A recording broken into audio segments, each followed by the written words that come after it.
Now let's talk about the pros and cons of 12-hour shifts. Hey everybody, this is Thomas at nursemoneytalk.com, where I help nursing students become nurses and nurses excel in their nurse career and nurse life. And like I already said in this video, we're gonna talk about like 12-hour shifts and why I love 12-hour shifts. Actually, the only other shifts I like more than 12-hour shifts are 16-hour shifts. So in this video, I'm gonna go over some of the pros, some of the cons of 12-hour shifts.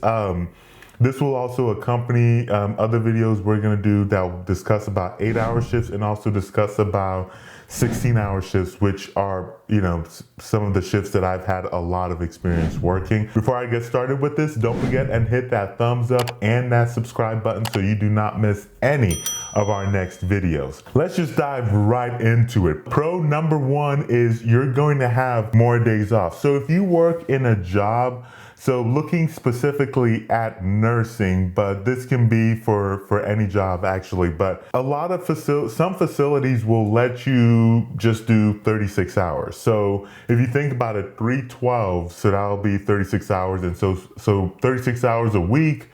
And some facilities will actually let you just get away with that as full time. So if you think about it, you're working 3 days. So that means at a minimum, you're going to have like 2 days during the week off. But if you have to work weekends, then essentially during a given week, you're going to have 4 days off instead of the typical Saturday, Sunday, which would just be 2 days off. So keep in mind that some jobs will make you work 40 hours. So if you are only getting 36, you'll either have to tack on another 4 hours at some point during the weekday, or some facilities will actually let you tack on that 4 hours after your 12. So it could be like 2 12s and a 16 to get your 40 hours. The other cool thing about really maximizing your days off, I've done this a little bit in the past, and I've seen some nurses where like this is the only schedule they work. If you do your shifts at the end of the week and then at the beginning of the week, then you'll have a situation where like you'll work 6 on and then be off for 8. So essentially you'll work Thursday, Friday, Saturday. So that'll be your 3 for the end of the 1 week. And then the following week going, you'll work Sunday, Monday, Tuesday. And then what that means is you'll work 6 straight and then you'll have like 8 days off. I've seen some nurses do that. I've done it. I love it, because the nice thing about that is that you pretty much never or rarely ever actually have to use your vacation time. I will say this though, it is a brutally hard shift, a brutally hard stretch of shifts that you're going to be working, because it gets to a point, especially between drive time and everything else, where all you're doing for those 6 days is just work, barely sleep, work, barely sleep, work, barely sleep. But either way, it just lines up a lot of nice days off, which is kind of getting into number 2 as well. With those days off and the way you can schedule it is that you can make your schedule a lot more flexible. One might argue that when you're working a 12, you're not home during the weekend, or during the evening, and so kids might not see you if you have younger kids as well so by the time you're getting up, they're still asleep, and then by the time you're getting home, they're already in bed, which that can be true if you have young kids. What doesn't get mentioned is that like, because you're working 12, you can schedule that around, like if they're taking like a field trip and they need parents to chaperone or do whatever. If it's any assemblies that's happening during the actual school day, or any award assemblies, whatever the case is, like you can, knowing ahead of time, you can actually schedule your shifts around that, and that's really nice. That's something that's harder to do if you have the traditional Monday through Friday 8-hour 7 to 3, 8 to 4, 8 to 5 or whatever job. And it's really hard to schedule around like weekday school activities. And just in general, there's just, to me, a lot more flexibility with that for family time, because like you have 4 days off during the week. And so like I already mentioned previously, you stack it together, that's 8 days off. So number 3 is that I think in a lot of ways, you get better continuity of care for patients. Now, this is specifically for nurses, doctors, and, so just healthcare workers in general. But if you think about it though, like if you're working like an 8-hour shift, right? So in a given day, that's 3 different people that will potentially provide care for that patient. So if you just do 3 times 7 for 7 days a week, so that's potentially 21 hands. But if you're in a situation where like you're working 12s, and so in a given weekday, there's only 2 different hands like taking care, or 2 different providers taking care of that patient, then in a given week, that's 14 different change of hands as opposed to 21. And the reason why I bring this up, just kind of like this is, I haven't specifically looked at any data or anything like that. This is just from my own kind of like, if you want to say anecdotal, just kind of like looking at it, is that at times when during patient handoffs, some things can get lost. So it starts with 7 to 3, 7 to 3 then passes it off to 3 to 11, 3 to 11 then has to pass it off to 11 to 7. And then if I'm the new one coming in the morning, then 11 to 7 then has to pass off the same thing to me again. And so I think when you have that many hands, or when you have that many people that the message has to go through, you get into situations where some things can be lost, some messages or some things that should have been said, some orders end up not getting carried out. Number 4, and this is one of the things that I have found very beneficial when working like longer shifts, specifically 12s, is that I feel like I am more available for my family. And the reason why I say like that I feel like I'm more available is that like, so I'm working like these 2 stretches. So I'm working. When I'm not working, then I'm home. Like I'm available, like I'm physically here, I'm emotionally here.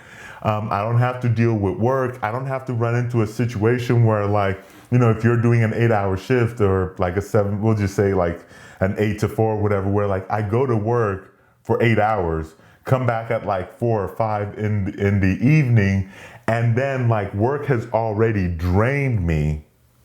And now I have to sit there and try to make myself be available to my wife, or have to try to make myself available to my son, or whatever the case is. I'm not saying that can't be done, or that I don't do it, or that you can't do it either. That's not the point. My point being that like having worked those different like shifts, like that's one of the things that I really like about the longer shifts, is that when I'm done, when I'm at home, like I don't have to work. I just get up, we can have breakfast, we can do whatever, we can play. Like I don't have to worry about going to work, and I don't come back having been emotionally or physically drained from work. So those have been one of the things that I have really loved actually about the 12-hour shifts. The 5th thing is that, interestingly enough, you might actually end up saving some money working 12-hour shifts. Hear me out, because there is some thought process to that. And I think like whether or not you'll save or how much you save really depends on your particular circumstance. But think about it for a second. If you commute to work, let's say you commute, I commute, I think typically about 30 minutes, down to work, and then 30 minutes back. And I know some people who commute 45 minutes, an hour to work. Think about how much like money on gas that you're wasting. Not to mention, like at times when I'm at work, what I'll end up doing is I'll buy lunch or I'll do whatever, and hospital food is not cheap at all. And so one of the things that I notice, like when I'm actually working shorter, like these longer shifts, and then actually going to work less often during the weekdays, that I end up saving money on the gas front. I end up saving money on a couple of things here and there. In fairness, getting to the cons, and the first thing I should note about these 12-hour shifts is that the opposite can also be true about the money front, because here's the thing about working. For most people, working is actually a fairly cheap activity. So the thing about when you're working is that when you're working, you're not really spending money and you're actually making money. So if you are the type of person where, like, if you're not working or preoccupied, you're going to be spending money, then 12-hour shifts can actually work against you, because you will have more free time. So that will be more free time to do X, Y, and Z, shop, travel, whatever. And those are all end up being kind of expensive activities. Second thing to keep in mind is that those 12-hour days are long. My goodness, they are long. Like, a lot of times, like, working those 12s is that for whatever reason, once 3 o'clock sets in, 3, 4-ish, after, like, I see, like, all the admins and the suits and whatnot heading off, because they typically working just like 8 hours Monday through Friday. For whatever reason, it can then just, like, start dragging on. So, like, the last 3-4 hours can end up just, oh my goodness, it can end up just dragging on and on and on and on and on. So that's just kind of something to keep in mind, is that it can be very long. So the next thing to keep in mind is kind of like, what I would say is kind of like just the negative health outcomes potentially with working 12 hours. If you've worked a 12-hour shift, then you might understand. Like, if you worked, like, let me know if you agree with this statement I'm about to say. When I'm working long shifts, I find myself snacking a lot. And it's not even snacking like good, nutritious foods. It could be candy, chips, whatever. You know, sometimes, like, you don't even get to have, like, an actual lunch. And so then you're just snacking the entire time. We have, like, in one jobs where I've worked at, we would have, like, a candy drawer. So, like, you know, I mean, you don't think like a Hershey's candy or whatever is that big of a deal until you've gone to that drawer like 10, 15 plus times. So that's just kind of like one thing to think about. The other thing as well is just like kind of like a lot of the stress that comes with it as well. You know, I kind of mentioned that, like, when you're stacking those days together, it seems really nice until you realize that between the time it takes you to drive to work. So I'll give you a scenario. Like, let's say I have to be up at, we'll just say 5 o'clock. I have to be up at 5 o'clock to be able to get to job at 7. So I work from 7 to 7. Let's say between shift report and everything else, everything goes well. You know, I get to leave at what, 8? Let's say we're doing good. We get to leave at 8. Probably rarely happens, but we'll say 8 o'clock. So 8 o'clock rolls through, and then let's say then I go home, and then, you know, maybe I'm getting home at about 9 or so. Between unwinding and everything else, let's say you go to bed at like maybe, let's say 9:30, 10 o'clock. And then what, 11, 12, 1, 2, 3, 4, 5. So that's about 7 hours. In the scenario I gave you, that is assuming everything goes well. Very seldom are everything going to go that perfectly. And so that's when you'll run into situations where, like, you're having to come back the next day without really refreshed or recharged from the previous shift, and then those are like stacked together. So like the times where I've worked like several shifts in a row, by the time that fourth one is coming, like that fourth day in a row is showing up, I haven't even been recharged since the first day. And so that's just kind of something to keep in mind as well. I haven't had it, and by recharge I mean like rested, gotten enough sleep. So the next thing to keep in mind with those long shifts is that you can get exhausted. Already talked about that previously, but what does exhaustion cause you to do? It causes you to make more mistakes.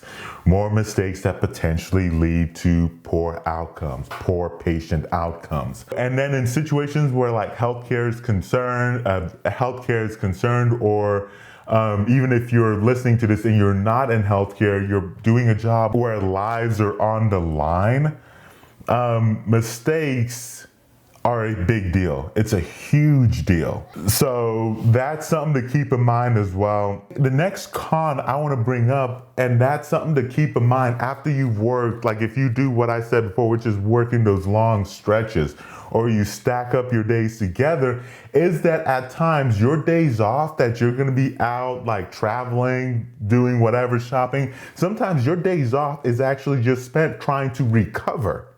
So there's been like long stretches where like it was like after I got off that stretch, the next several days off that I had, I spent like 24, 48 hours just chilling because I was exhausted. I just worked all this long shift. I felt like I needed to just sit there and recharge a bit. Didn't feel like doing anything fun. Those are kind of like what can happen with working 12-hour shifts. The last thing I want to mention, and that is just kind of like what happens having working extended long hours where you don't feel like you get a chance to recharge, refresh yourself appropriately. Extended long hours that are super stressful is that you put yourself at a risk of burnout. So this could be nurse burnout, specifically, since this is a nursing channel. So specifically talking about nurse burnout, but burnout is not solely like a nursing issue. Like whether you're a doctor, a PA, an NP, like whatever other job that you're doing that might not even be healthcare related, burnout is a big deal. And so sometimes like working like all these extra long shifts can make you susceptible to that, I think. But does that mean, it seems like I ended this with a lot of cons, but I began this with saying how much I love 12-hour shifts.